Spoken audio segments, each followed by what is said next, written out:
Good afternoon, and welcome to the conversation with Al McFarlane. I am W.D. Foster Graham. I'm the book review editor for Inside News, and I will be your host today for the conversation with Al McFarlane. We provide stimulating, robust, and insightful commentary about all things related to the African diaspora. As you know, Thursday is our guest author day. And so I'll be happy to introduce our guest author for the day, Ms. Colnese Hendon. Before that, I want to just do a shout out to viewers and listeners. You can say to like, share, and subscribe to our channel on YouTube, Insight News Minnesota. We have reached 500 subscribers, and we're going toward that goal of 1,000. Now, without further ado, I shall give you an introduction about our guest for this day. Now, Colnese Hendon enjoys writing memoir, short stories, and poetry. Her memoir, Blend In or Fade Out, was published by Strive Publishing in 2022. She is a fellow of the Givens Foundation for African American Literature, the Hurston Wright Foundation, VONA Voices, the Bread Loaf Writers Conference, and the Write of Your Life Writers Workshop in Venice, Italy. Hendon's poetry and short stories have been published in Ishmael Reed's online Kunk magazine and the Minnesota Literary Council's Black History Matters anthology. Hendon's educational background includes a Bachelor of Arts degree in Professional Communications and Public Relations and a master's degree in Public and Nonprofit Administration from Metropolitan State University. She is employed by Southside Harm Reduction Services as their developmental lead. So it's my pleasure to introduce Colnese Hendon. Well, hello there. Nice. I'm so thankful that you're having me on the show today. We are so happy to have you, Colnese. And I guess it was great to see you once again at the Minnesota Black Authors Expo this year. Yes, that was a nice event. I enjoyed it. Tell me about your experiences. As an author or in general? At NBAE. Oh, okay. Well, it actually was my second time going. Mm-hmm. The first time was prior to my book being published, and that was in 2021. And so this time was my first time going as a published author, and I truly enjoyed the reception, the entertainment the night before, and then the event. I met a lot of nice people, and there was a lot of good entertainment there as well in terms of readers and authors. So yeah, I totally enjoyed it. Yes, and as we know, just from your bio, you like me, we are wordsmiths, and that bears out in your history and in your book. So, why don't you say? Can you just give us a little more about your background? Okay, so I grew up here in the Twin Cities. I grew up in South Minneapolis. I attended public schools in South Minneapolis. For a brief time, I went to Breck School during middle school. And I've worked in the nonprofit sector for the last, I would say, 30 years. Prior to that, I worked at First Bank Plymouth, which is on Plymouth Avenue North, or which was. It has since closed. And I was a court reporter for Hennepin County District Court. I've also spent 9 years as a guardian ad litem for kids in the child welfare system, advocating for them in court and in other areas of their lives. And I have 3 children and 9 grandchildren. Oh, awesome. So, in reference in your book, it is a memoir. What would you consider the positive aspects of being adopted? Since, like I said, that is one of the focuses in the book. I think for me, and I guess other children as well, whose parents are unable to keep them, or whatever circumstances lead them to need to be adopted.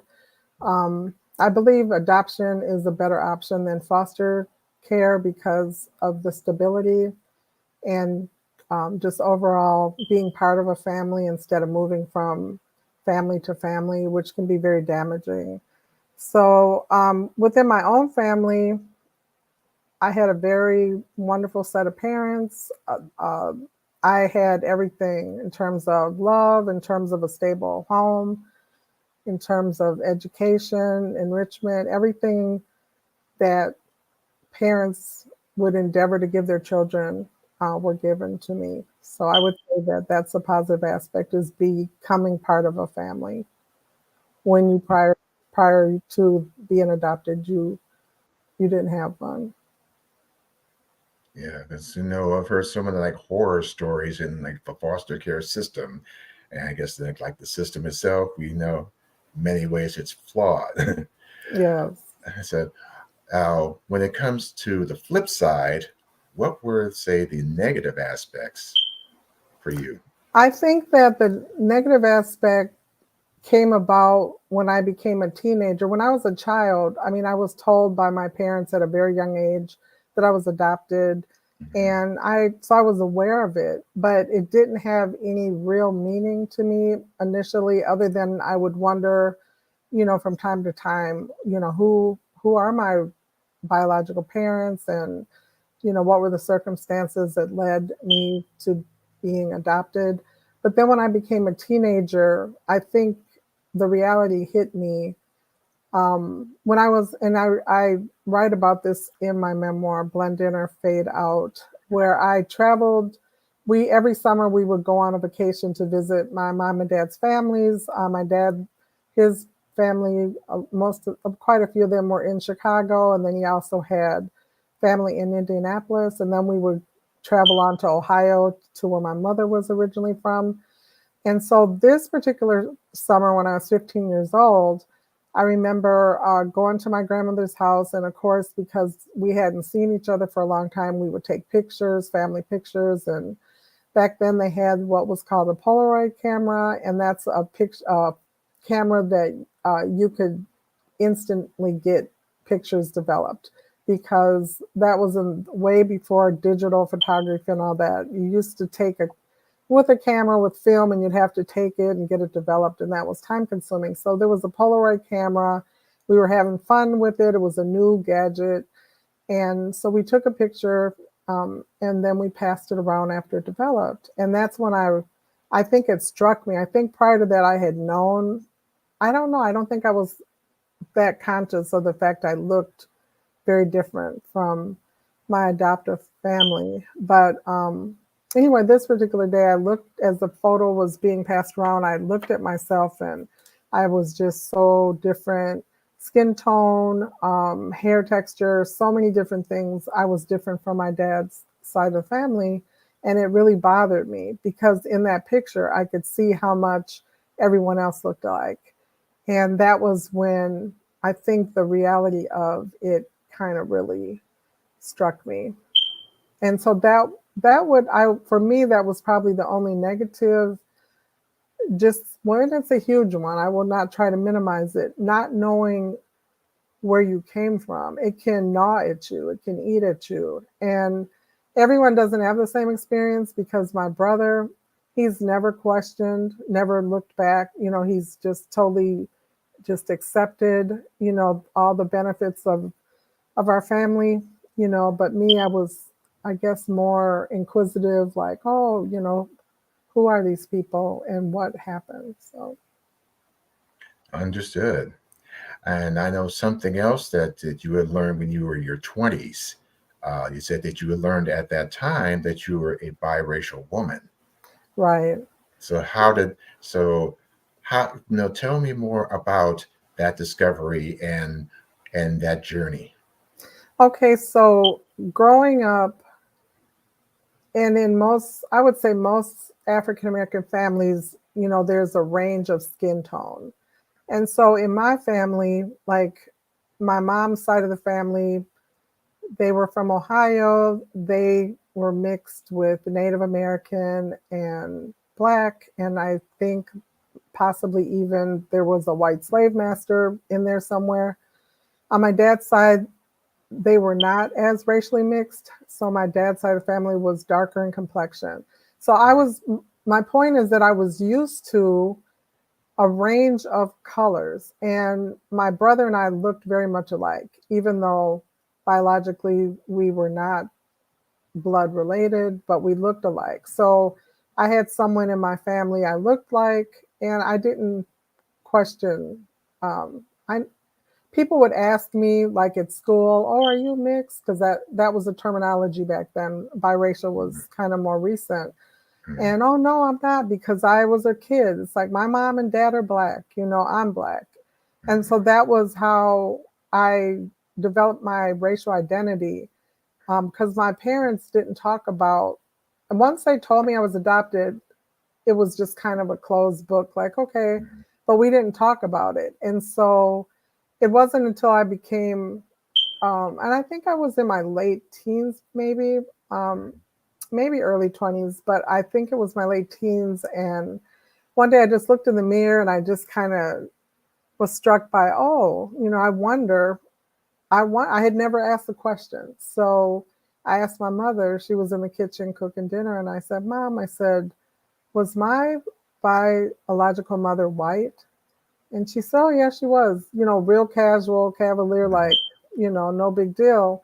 But for me, it was like a shock because it kind of shifted, what I had thought about myself, in terms of my racial identity and my heritage. And so yeah, that was something I had to reconcile. And eventually, and even to this day, I just identify as African American because I don't know that much about my biological mother's side of the family. I, was not raised, you know, understanding or knowing the culture of their family. And they're from Norway.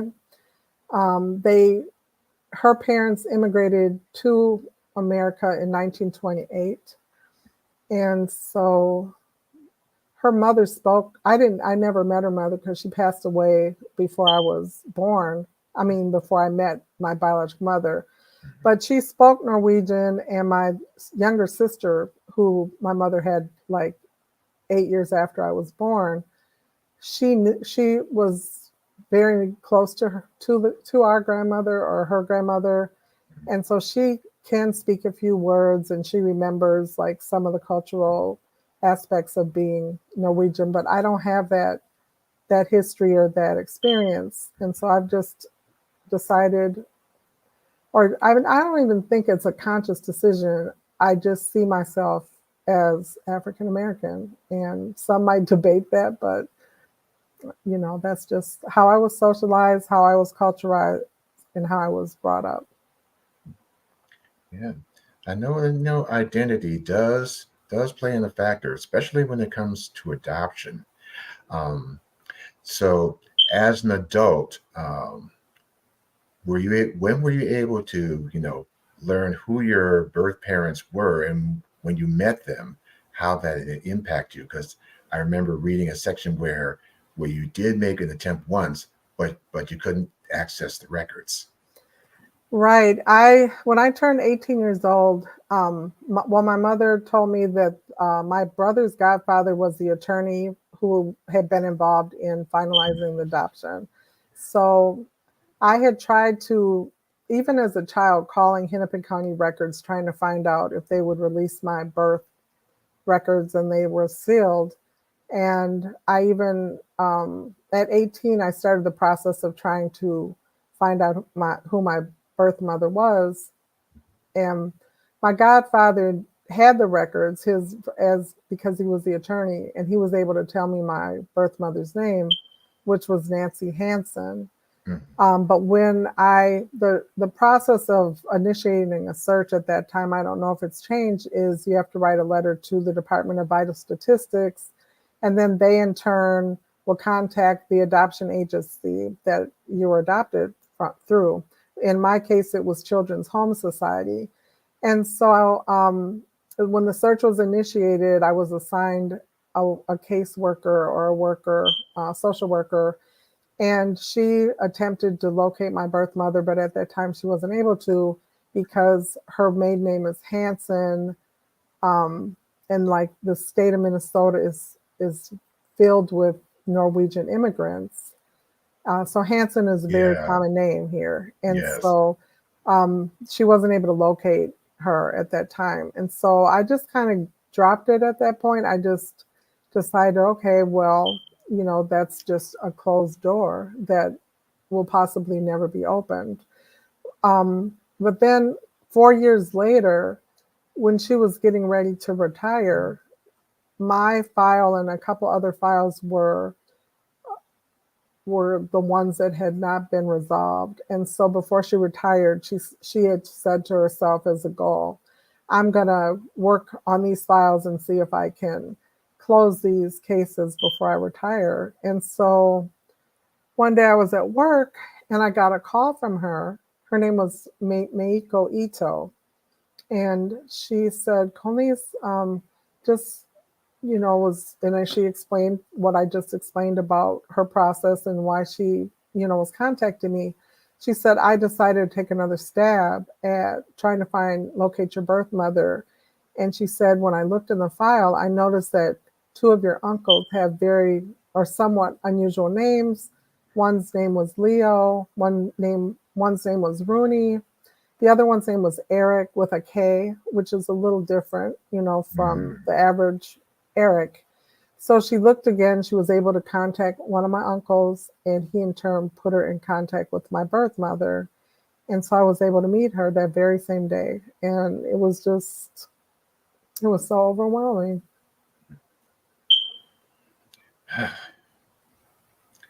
I I I have no words. It doesn't make. I can only imagine what Yeah, that was like.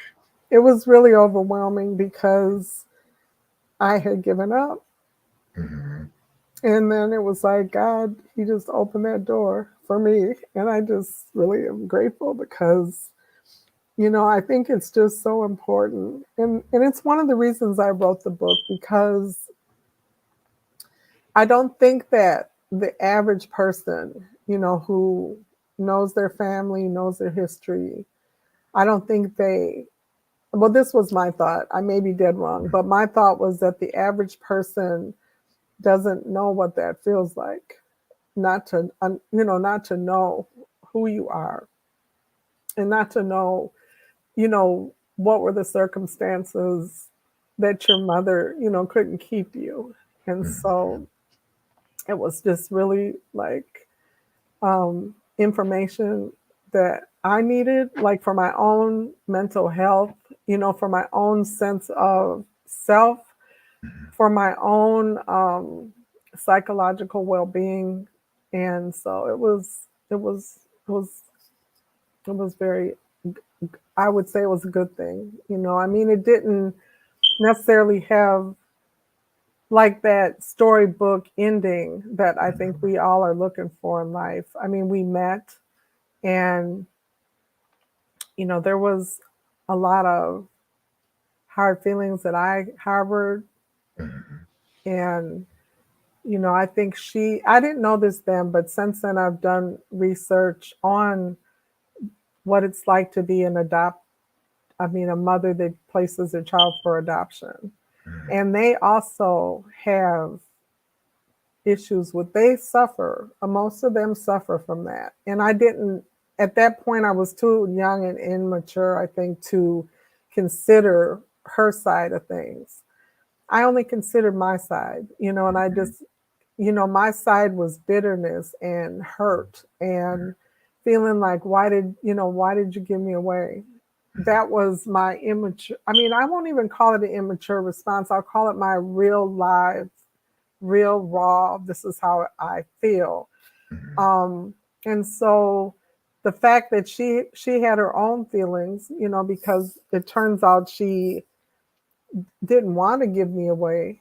She had to. She was a teenager.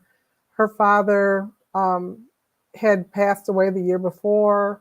Her mother was an immigrant woman struggling to maintain a household, um, very limited English. I found out later she worked downtown in one of the hotels as a maid, and so she didn't really have an option to keep me. She did not have the the support, that a teenage mother needs. A teenage mother needs support from her extended family. If she's not married and doesn't have a husband, she needs that. She didn't have it. And then, of course, in the 1950s, as to this day, there's still a racial divide. I think, it has eased up somewhat in terms of there's a lot more interracial couples who are married and they make it and they have kids and they have families, and um, I'm sure many of them are doing just fine. But back then, it was not. In many of the states in this country, it was even illegal to marry someone outside of your race. So there, it was just not a. It was a very hostile environment when it came to not only being an unmarried mother, because that was a stigma attached to that in the 50s that's not attached to this today in our modern day society. There's not as much of a stigma being an unmarried parent, but then it was. And then, of course, the racial thing. So that was what really happened. And I understand that now. And I accept it. That's something as we get older, do we getting wisdom, getting understanding, those sort of things as well, especially when it comes to adoption or seeing, okay, walking in the other person's shoes. Would you agree? I really do agree. I really do. And so we were never able to get close Hmm. because of that, because of both of us kind of bouncing off each other, meaning Hmm. she sensed my resentment or whatever my internal feelings were. She put a wall up, and so that was just kind of where we left it. Hmm.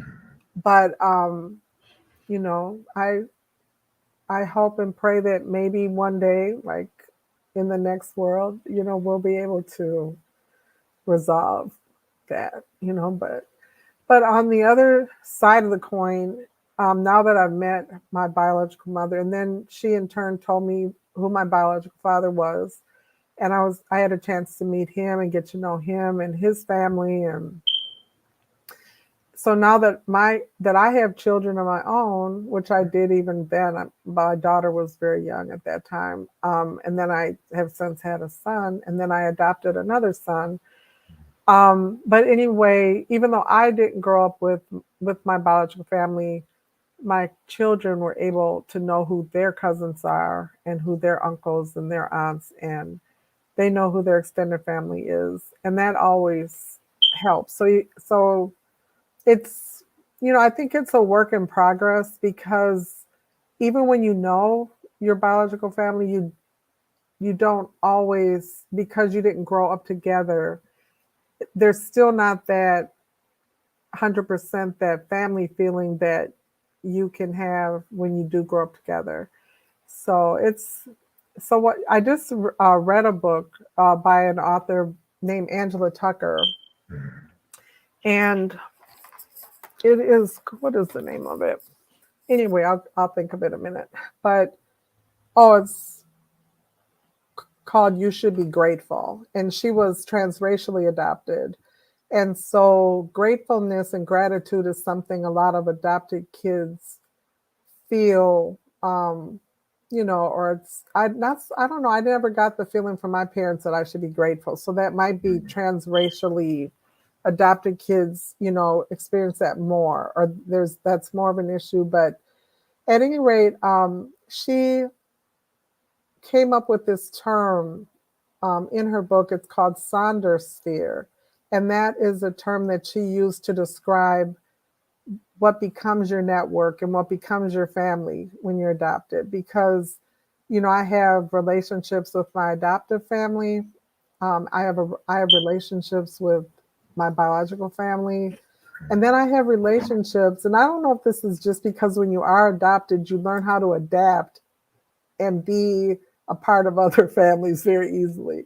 So I have like huge networks of people who I have like a whole host of young people that call me godmother, and I have a lot of nieces and nephews who are not really my nieces and nephews, who call me auntie. And Mhm. I've just embraced family in a different way. And I love the fact that Angela Tucker, coined a term for it, because I think that makes, in my opinion, being adopted, it makes you a very unique, it makes your experience unique, because you don't see family in quite the same way. So in my case, I believe I'm more open to what makes a family and what constitutes a family. And so I think there are positive things and negative things. And the negative things are just the hurt feelings. And even in writing my memoir, I struggled then, and I still struggle with my wanting to, even in exploring it, I feel in a way I'm not being loyal to my parents who raised me, Mm. because they gave me everything. And when I say that, I don't mean just material things. Mhm. They gave me like love. They gave me just so much in terms of experiences and just a feeling of acceptance and support. I had that up until the day that they passed away. And my Mhm. dad passed away at 94. My mother passed away at 100 years old. And that Mhm. was only 3 years ago. So she's only been gone 3 years. And I'm so thankful that I had the time, like after my dad passed away at 94, my mom moved in with me, because as long as there was the two of them, they were able to live in their home and they supported each other in terms of Mhm. what my dad was visually impaired near the end. He had diabetes and it affected his vision. So the things he couldn't do, she could do for him. Like, Mhm. he was diabetic. She was a retired nurse. She managed his diabetes in terms of his insulin and all those things, and his Right. diet, and keeping him going. And then the things that she needed help with, he helped her with that. So they were able to, as a team, live together in their own home until they were 94. But after he passed away, my mom moved in with me for 4 years. And then in her last, I think, year and a half, 2 years, she did need to go into a nursing home, because she got to where she could not stand, and it was hard to transfer her, like from the bed to the wheelchair and things like that. But I'm so thankful, that I had that time. So I think gratitude may be a part of it, because I really felt like, okay, now I can do something for you. Mhm. Because if and my dad, I helped, even when they were in the home, I still would come over and help them do certain things. And I felt like without them, where would my life be? I think kids that are born to their parents and they're raised by their parents, they don't have to think about that. But for me, I realized that had they not decided, oh, we want to adopt a child, I don't know where I would be. I don't know what my life would have been like, because like, I, as a guardian ad litem for kids in foster care, and the fact that my adopted son, I adopted him about 3 months before he turned 18, because he wanted to be adopted. He had been in the system most of his life, and he had been in like over 20 placements, and he had been in a lot of group homes and facilities and homes, some very abusive. I mean, he really went through a lot. And he asked me, because people say, well, why did you adopt a kid that old? And I was like, he asked me to. I mean, that's the simplest answer I can come up with. He felt like that was important. I'm like, well, why does Right. that mean so much to you? You're already almost grown up now. And he said, well, when you're in foster care, that's kind of like the goal, or like a carrot that they hang over a foster kid's head, like, oh, adoption is kind of like the end all and be all. And Mhm. so I felt like I wanted to give that to him. I wanted him to feel like he was worthy and he was loved, and he could have someone that wanted him, because that's one of the underlying issues when you're in foster care or adopted, is that you know it, somewhere deep down inside of you, that something went wrong in your family, and it may make you question your self-worth and your self-value. So he I don't remember where I was going with this, but I was just trying to share, you know, about what the experience can be with,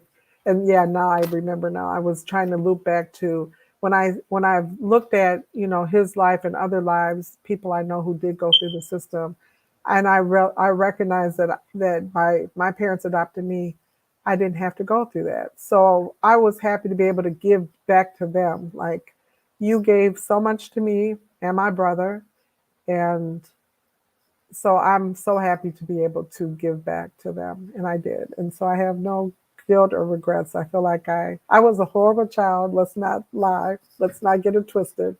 But I was able to redeem myself as an adult. Thank you very much, Colnese. So right now we're going to take a brief break here, and then we'll come back and continue our talk. And just thank you so much for sharing your story regarding adoption and your testimony. That's why I put it, testimony. So Thank you. Okay, time for a station break. Are you or someone you know recovering financially from the COVID-19 pandemic, the lockdown, or any other reason? If so, help is available. Findhelp.org is a site to find a wide range of resources, including food, medical care, and more. The best part is based on your zip code. Visit findhelp.org, enter your zip code and the service you need. You'll get a map directing you to the organizations that can help you. Help is waiting at findhelp.org. If you need help starting anew, findhelp.org is the site for you. Thank you. Welcome back to the conversation with Al McFarlane and our guest author, Colnese Hendon. During our break, I was thinking of one thing about, you write about colorism. And that's something that shows up in the Black community. Could you elaborate on what has been like then versus now, that whole issue? Yeah, so as a light complected African American person, and my dad was a very dark complected African American person. And so I have experienced colorism, and I watched my dad and other friends of mine or other people in our community who are dark skinned, how colorism affects them. And as a child, and I detailed some of this in the book, where on the playground, dark complected people were taunted with, little nursery rhymes, just nasty things about being, back then, if someone called you Black, those were fighting words, because it was before James Brown came out with Say It Loud, I'm Black and I'm Proud. There was so much shame around being a Black person or a dark complected Black person. And on the flip side of that, if you were a light complected person, sometimes you may have felt the wrath of how society had placed these values on dark skin or light skin. And so it's just ugly all the way around. And so when I was working at Sabathani Community Center, there was a woman she was an activist. She was a politician. She was so many things. Her name was Dorothy Woolfolk. And she told me about the Willie Lynch theory, or the Willie Lynch syndrome. And it was this slave master who, back like 300 years, or back in the 1700s or something, he came up with a theory how to keep your slaves subdued. And you guys can Google it, the Willie Lynch theory. And so what he outlined in this theory is how you pit your slaves against each other. And you can pit them against each other on many different things. It can be their skin complexion, it can be their hair texture, it can be how fat they are, how skinny they are, whatever it is. If you instill that in them, like, oh, these slaves are getting better treatment because they're lighter, or these slaves are getting worse treatment because they're darker, and you pit these slaves against each other on these categories, he said, I guarantee you'll be able to control your slaves for the next 300 years and it will keep perpetuating itself. And so that is what I'm seeing in the Black community.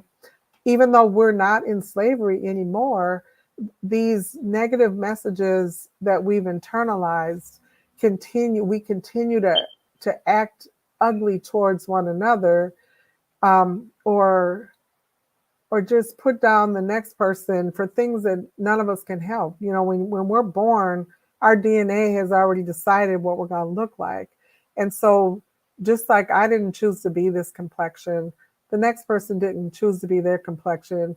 And so we're targeting one another for things that we cannot change.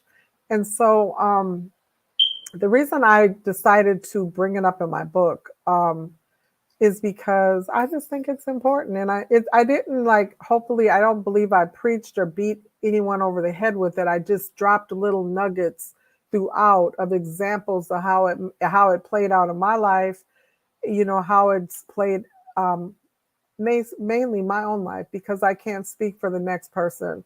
But I just remember my dad was very dark skinned. And one of my friends in first grade, she got mad at me over or not wanting to share my crayons, or like that was what the issue was. And so she retaliated by calling my dad black, like, with your old black dad, I don't be your friend anyway, with your old black dad, you know. And at that time, I wasn't taught, like in my household, my parents didn't teach us to value complexion, like one complexion is better than the other complexion. So it was new to me. I was probably 5 or 6 years old. I had never heard of that before. So, but the way she said it, I knew she was making an insult to me, you know, and my dad. And so I just remember, you know, saying, well, you're black too, you know. And then I was nervous because she came from a really big family. And then and now, you know, it's like, if you fight one person in the family, you might have to fight more. I know that's right. Right. So I was like, you know, but thankfully she was just so surprised that I said that, you know, we dropped it. But it was hurtful to me at the time. And I remember as an adult, now this was 23 years, no, 24 years to be exact, from the day I was born. I was adopted 4 months after I was born. And I went down to Chicago to spend the 4th of July weekend, and my aunt and I were sitting having, you know, coffee in the morning, breakfast, not breakfast. We were done with breakfast. We were watching TV a Sunday morning, reading the Sunday paper. And she suddenly just out of the blue said, you know what I've never understood? And I was like, no, what's that? And she said, I never understood, as dark as my brother is, why your mother went and adopted such white looking kids. And I was just stunned, you know, and I was, you know, it just, I don't know if, I'm sure you have, all of us have experienced someone say something that comes out the blue and you don't really know how to respond at that moment because you're still reeling, like, what, you know? So I sat there and tried to think of reasons why, like, well, maybe there weren't any other darker kids available, or, you know, I was just trying to help her figure it out. But it hurt me to think that all the years that I had been her niece, you know, we had like we went to Chicago every single summer. So we spent time every year doing family things, family gatherings, funerals, weddings, you name it. And we were close. And I just couldn't, I was like, oh, okay. So even though we have this bond, my color still bothers you, you know? And I think that when you think about colorism, I think we're more acquainted with what it's like to be on the side of how dark-skinned people have been really tormented and downgraded and a lot of horrible things, you know, throughout our history. The brown paper bag societies, this is something I never saw, but I heard about, where you couldn't go to certain parties or certain functions, especially in certain places that are really color struck, or at least they're rumored to be, like Washington, D.C. And I think I've heard that New Orleans is like that, and just probably who knows, everywhere probably to a certain degree, but there were these brown paper bag parties where if your skin was darker than a brown paper bag, you couldn't come to the party. So that's why I decided to at least populate part of my book with some of those things. It's like we need to look in the mirror. And I think in reading other people's stories, we are able to read someone else's story, but some of it may resonate with us. Like, oh, yeah, I remember something like that happened to me, or I remember, whatever. I think that all of us that are Black and we live in this country, or maybe even abroad, because I understand it's not just isolated to the United States. I once worked at a Latina and Latino organization, Latina actually, because it was for women. It was a Latina organization, and I remember sitting in on a Zoom presentation about colorism in the Latina community, Latin community, like South America, Mexico, the Caribbean, same thing. Africa, you see African women lightening their skin. Europe, it's everywhere. And I really think it's something that we need to look at as a race. And we have to let it go. We have to really, truly internalize and believe that Black is beautiful, no matter if you're pale as a ghost or if you're as dark as the Ace of Spades, as the terminology goes. It's like it's all beautiful and it's all God's creation, and He does not make mistakes. So we have to let go of our internalized oppression and our internalized colorism and feel good no matter what color we come out of the womb with. We're beautiful. And so that's my rant about colorism. Well, Colnese, as one who comes from a large extended family who has a color spectrum from high yellow and light to dark, and even in my own immediate family, I'm inclined to agree. Now, when I was reading your book, now, since I am also a baby boomer, so many things about it was like going down memory lane, places, people, all the above with that flavor of Minneapolis back in the day. One character stuck out for me because the name was familiar and stuff, and who is Trash Can Annie? Yes. Tell me about her, and then we're going to go into an excerpt from your book. Okay. So Trash Can Annie was a lady who lived in our neighborhood, and she would go up and down the alleys picking trash, and she was just a fixture in the neighborhood. And it's so funny that you bring that up, because most of the people who have read my book who are from the South Side of Minneapolis all knew who Trash Can Annie was, and that resonated with them. And so she was just a character. She was a person, but she was also a character that was part of our lives as children, because we always played outside. We played in the alley, so we were always there when she would come through.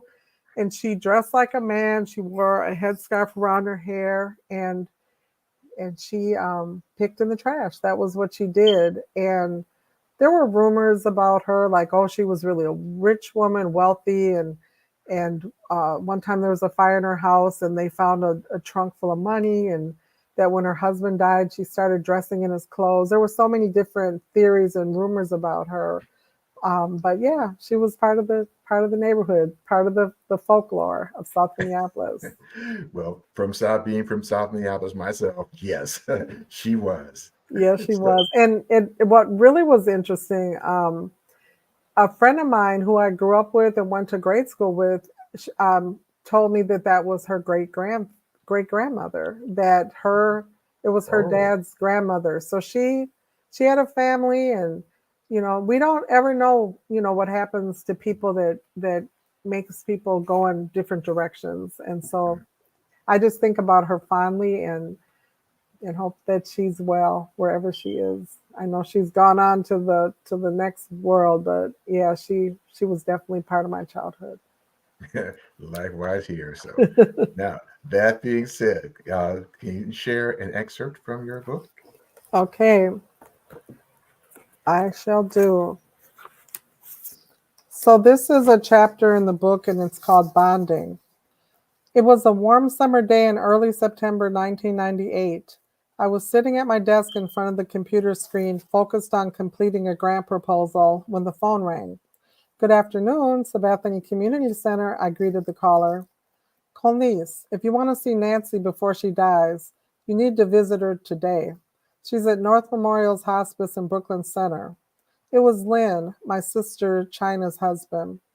It had been nearly 15 years since I met Nancy when I was 26 and she was 43 years old. After our initial reunion, we had not developed a close relationship.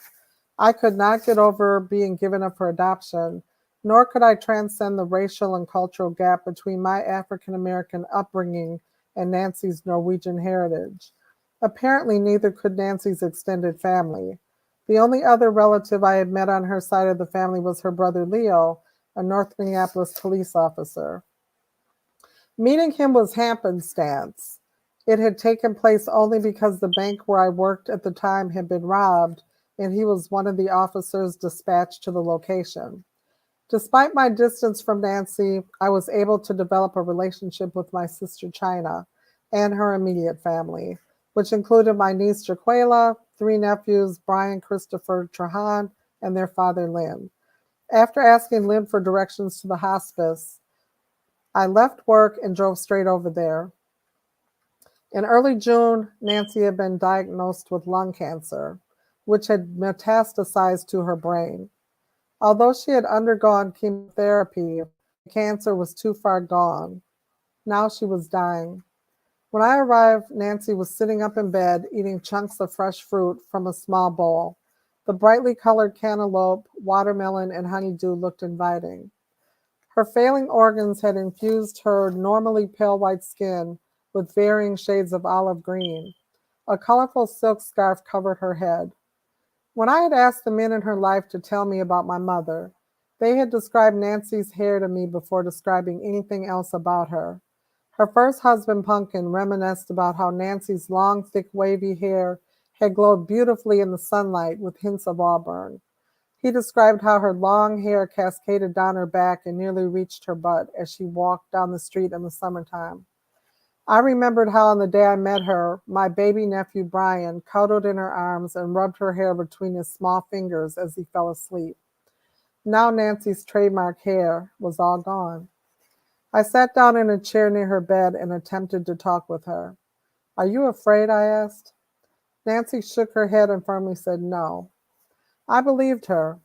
Although I didn't know her very well, our shared bloodline helped me understand her. I saw in her expression my own firm resolution when I held a strong opinion or belief. As I sat there, I noticed Nancy staring at me unwaveringly. It was as though she was attempting to commit to memory all my facial features, each strand of hair on my head, and the placement of every freckle on my face. I looked away for a moment, and when I turned back to her, I saw that her eyes continued to be locked on mine. I was reminded of the day my daughter was born. I recalled the intensity of her eyes as she stared into mine when I held her shortly after her birth. The attending nurse had explained it was one of the ways infants bonded with their mothers. I realized with a start that Nancy had never bonded with me as a baby. During the 1950s, when I was born, mothers placing their babies for adoption were not allowed to hold them nor spend any time with them. Now that she was dying, Nancy was spending some of her last moments on earth to finally bond with me. As I left the hospice room, I patted her on her foot and said goodbye. It was the last time we saw each other, but it was also the first time. Thank you for sharing that. Thank you, thank you, thank you. You're welcome. One thing I noticed here, it's a quote that you given, and I was going to share it with our readers and our Okay. viewers. And so you talk about Our Deepest Fear by Marianne Williamson. And after I finish it, I would love to have you share how that has resonated within you. Okay. Our deepest fear is not that we are inadequate. Our deepest fear is that we are powerful beyond measure. It is our light, not our darkness, that most frightens us. We ask ourselves, who am I to be brilliant, gorgeous, talented, fabulous? Actually, who are you not to be? You are a child of God. Your playing small does not serve the world. There's nothing enlightened about shrinking so that other people won't feel insecure around you. We are all meant to shine, as children do. We were born to make manifest the glory of God that is within us. It is not just in some of us, it's in everyone. And as we let our own light shine, we unconsciously give other people permission to do the same. As we're liberated from our own fear, our presence automatically liberates others. Yes, that quote resonates with me and hopefully with every listener that's in the audience today, because I believe that it's so true. We are all born to manifest the glory of God. And a lot of things in life happen to make us feel bad sometimes about ourselves. In my case, it was because I was given away at birth. But as I began to have a relationship with the Lord, I learned that He has a purpose for every last one of our lives, and we are here for a purpose. And no matter how you got here or how I got here, we all can do good in this world. And just trying to shrink yourselves um, and try to always downplay yourself instead of letting your light shine, meaning being the best, the brightest, and the most wonderful person that you can be. And when you do that, then that gives other people permission. Because one of the things growing up in a predominantly Black school, that I remember that the kids that were considered smart sometimes were taunted. And I think that's something that goes back to slavery. And then since then I've worked with a lot of African people that were raised on the continent, and even people that were raised in the Caribbean around all Black people, and they didn't experience the oppression that we have. They have a lot of pride in themselves, and they value education, and they exhibit those qualities. And I believe we as African American people, we are so talented. We have so much that God gave us from birth.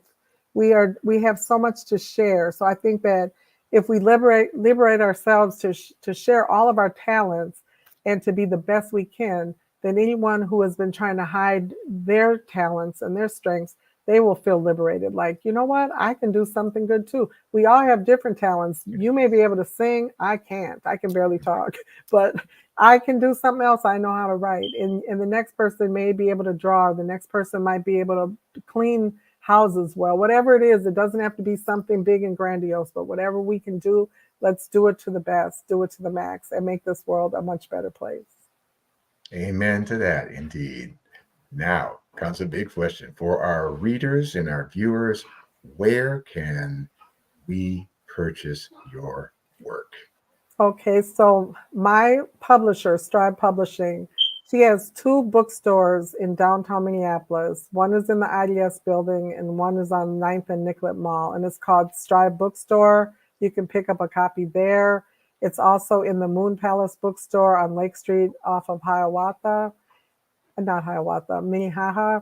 And then if you go to my website, and it's, yes, right there, colnesehendon.com, or you can scan this QR code. You can order it from my website. You can order it from strivepublishing.com. You can even order it from Amazon. So the book is there, and I'm hoping you'll read it, and I hope you enjoy it. Thank you. Thank you. I would also ask this question because I believe that without a test, there is no testimony. So, what would you, in words of wisdom, give to those who are going through your experiences in terms of paying it forward? I would say, whatever your challenge might be, just to hold on and to try to, gain strength. In my case, it was through going back to church, developing a relationship with the Lord, and just it's hard to put this into words, but realizing and recognizing your worth is kind of the first step towards anything greater. I think, I'm sure we've all looked around us and seen the drug abuse and the overdoses and the opioids and the meth and the cocaine, and everybody is medicating themselves because people are wounded, and a lot of us have been through a lot of trauma. You have to feel your pain. You have to allow yourself to feel the pain, not numb it out, feel it, and begin to rebuild. And you have God on your side, and just have faith in him and just put your hand in his, and you can overcome. Just like Jesus Christ overcame the world, you can overcome whatever you're going through. So I encourage you to do so, because your life has a lot of value, and believe that. Exactly. And I'd say we've had a lot of lessons today. And of course, we say we never know what hand in life we're going to be dealt. And that at the end of the day, it's how we deal with that, how we respond to that hand, that's going to make the difference. And I definitely acknowledge you, especially when it comes to our faith journey, since we'll have our tests and our trials. And so, but without them, we don't grow. Or We say, don't grow, and you never know who you're going to encounter who's going through something similar, and you can talk to that person and help them get through it. But you couldn't do that if you hadn't gone through something yourself. So it's all worth something, good and bad. It's all part of our journey. good. And as you were sharing, you think about that, about how God speaks to us, and the matter of like looking for what is the teaching here, or what is the blessing, and the fact that, hey, we always don't know what it is because of our level of understanding, but when we're open to receive, then God's going to reveal to us what his plan is, and that sort of thing. Absolutely. That's Absolutely. why we just have to hold on. You do have to hold on. So, Colnese, it's a pleasure. Thank you for gracing us with your gifts and your story, because after all, if we don't share our stories, who will? And said, Yes. just look forward to having you on a future show, because I know every so often we do panels, and they'd love to have you on the panel. Well, I would love to be part of a panel, and thank you for inviting me today. And you have a wonderful rest of your day. And to the listening audience, God bless you, and I hope you'll read my story. Thank you. This is W.D. Foster Graham, host today for Insight News. And we thank you for listening. Thank you for tuning into our channel, and we'll see you next time. Bye now.